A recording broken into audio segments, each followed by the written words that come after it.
Alright, everybody. Um, so, back to my dissertation, chapter 4. So, finally, we're getting into the analysis and results. So, I'll probably be reading a little bit more from this, especially when we come to important things. So, but all of this right up here is kind of repetitive. This right here is basically highlights of what I'll be going over. Um,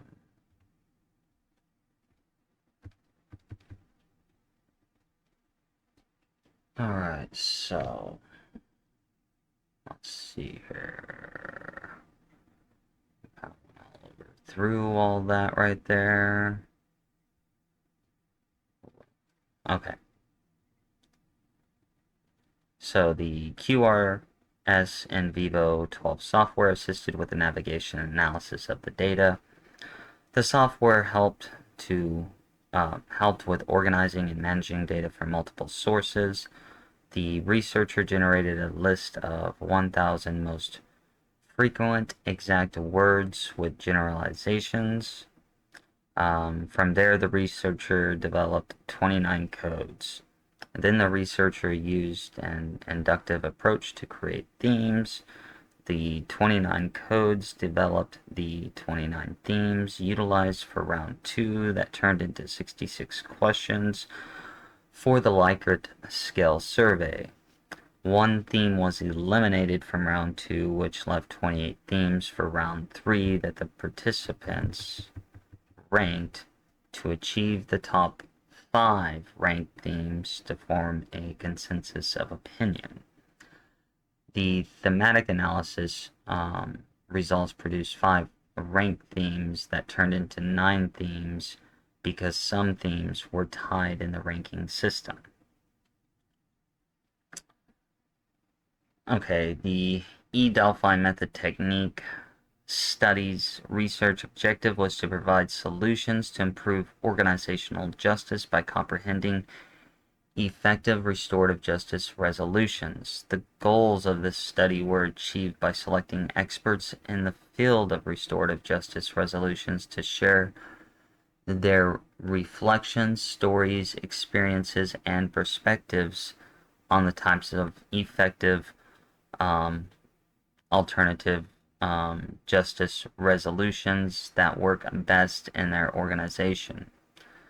The experts were recruited from LinkedIn across various industries throughout the United States. Chapter 4 addressed the restorative justice experiences of the participants, data collected, details of data analysis, emergent themes, and provides the results and explanations of the findings.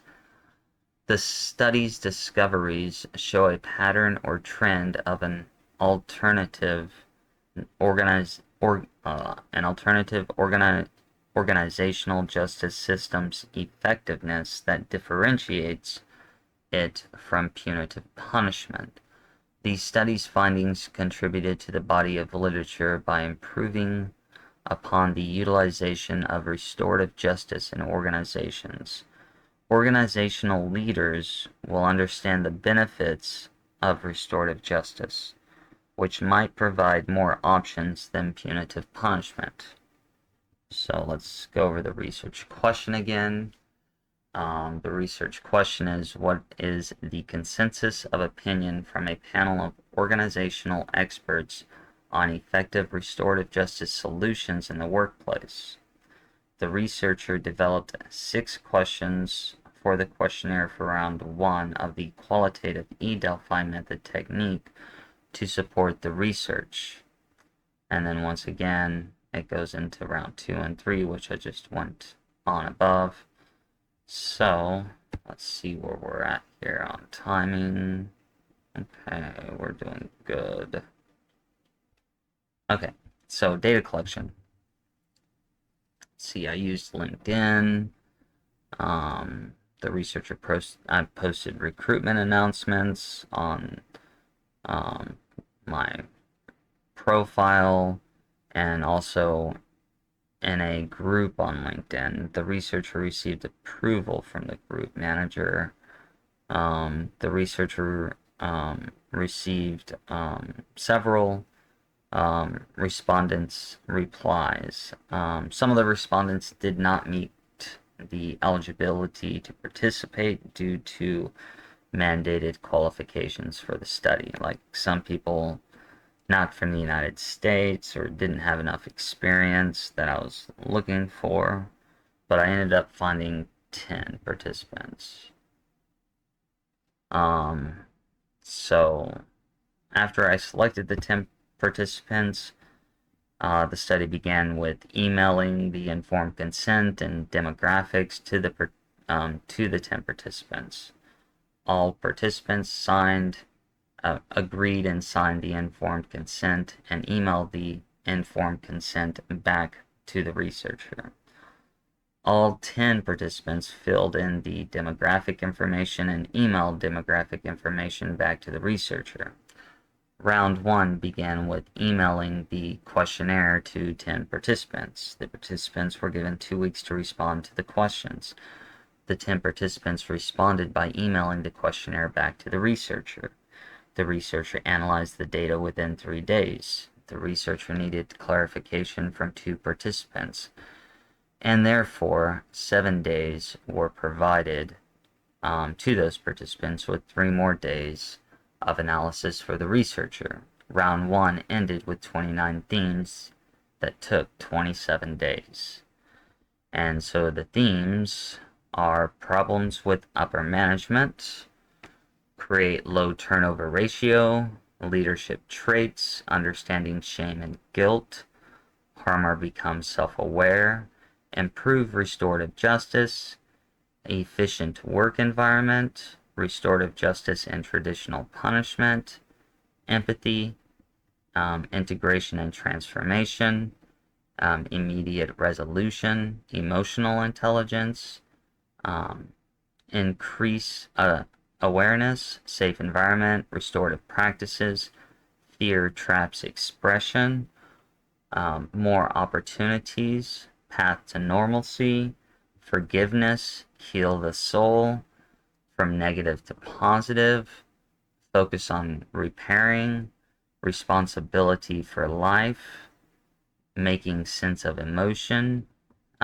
different life experiences, change prison culture, seniority and nepotism, laws to be adjusted, family unit. Round 2 began with emailing the link to go to Microsoft Forms to answer a 66 question Likert scale survey. The 5-point Likert scale survey contained 5 measures. 1, strongly disagree. 2, disagree. 3, neutral. 4, agree. 5, strongly agree. The participants had 10 days to respond, and the researcher analyzed the data within 3 days. All participants responded to the survey. Based on the ranking from the participants, 1 theme was eliminated, and portions of other themes were eliminated. Round 2 ended with 28 themes that took 13 days to complete. Round 2 themes were the same. The one that got eliminated, I think, was, well, I go over it later on, but I think it was right here. Was it different life experiences, or okay, it was the one theme that got eliminated was change prison culture. Yeah, that's the one that got eliminated. Round 3 began with emailing the link to go to Microsoft Forms for a ranking survey. The survey had 28 numbered themes listed. The participants were able to either write the number of the theme or the theme itself in order of rank. All participants wrote the number of the themes. The participants had 10 days to respond, and the researcher analyzed the data within 3 days. All participants responded to the survey. Round 3 ended with a consensus achieved with 9 themes that took 13 days to complete. So here are those 9 themes. Leadership traits was overwhelmingly number 1. Then safe environment, upper management, demonstrates awareness by spreading knowledge, farmer becomes self-aware, efficient work environment that induces teamwork, oneness, either spiritual or scientific or both, focus on repairing the harm done to improve relationships, and repairing the harm done provides more benefits than punitive punishment. So let's see where we are. Okay.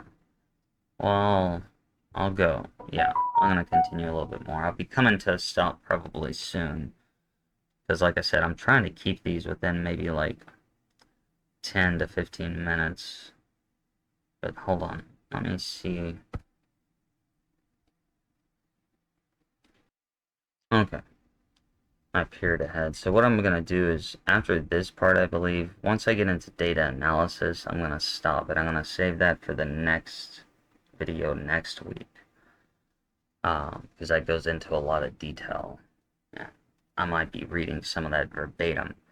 But let's go into the demographics. So the study included 4 participants with management and leadership business experience, 2 participants that were researchers or theorists, and 4 participants that were probation officers. The occupations of the participants included area and store management experience, correctional counselor for the Department of Corrections, restorative justice practices consultant, web manager and consultant, culture equity manager, restorative practices practitioner, pretrial peer support coach, and executive director, and advocates. The years of restorative justice experience range from 5 to 26 years. The demographics are displayed in tables 7, 8, and 9. The age range of the individuals was 36 to 61, with 1 participant in their 30s, 2 participants in their 40s, 5 participants in their 50s, and 2 participants in their 60s. 1 participant resided in Arkansas, 2 participants resided in Illinois, 1 participant resided in Colorado, 1 participant resided in Georgia, 4 participants resided in California, and 1 participant lived in North Carolina. The participants included 6 males and 4 females. The ethnicity of the participants were 8 Caucasians and 1 African American and 1 Hebrew. The education of the participants, 1 had an associate's degree, 4 had a bachelor's degree, 3 had a master's degree, and 2 had a doctorate degree. Okay, so the summary of education level, number of participants, and there's a little graph, see associates 1, 4, 3, 2, total 10. And then this is the average age of the study participants. Male was 53 and female was 49.5. And the average restorative justice experience of the participants, the males had 14.83 years.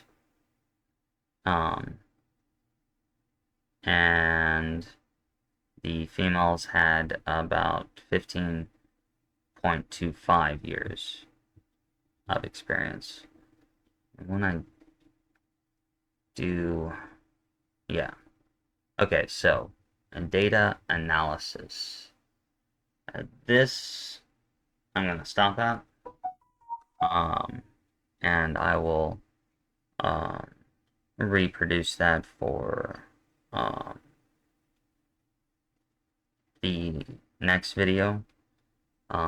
This gets into a little bit more detail, and as into, what the participants selected, and, even quotes from the participants, which are very, very fascinating to read, I thought. So if you're looking for like a good solid wisdom from people who have experienced restorative justice and want to have a more in-depth look at restorative justice, then I suggest my next video next week will go into that, and then from there on, it really gets interesting because then I compare it to the previous knowledge that I wrote about and everything like that. This is kind of the part of the paper where everything gets really, really interesting. But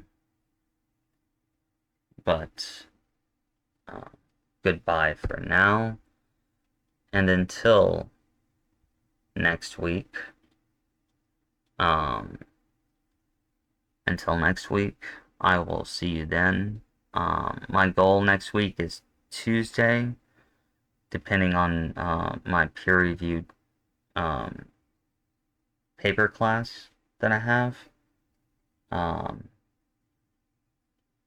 If I'm not able to do it on Tuesday, it will be the following day on Thursday. As long as my schedule's clear, at the latest it would be Friday, but I don't think I have anything on Thursday or Tuesday. But you guys have a good day, and peace out.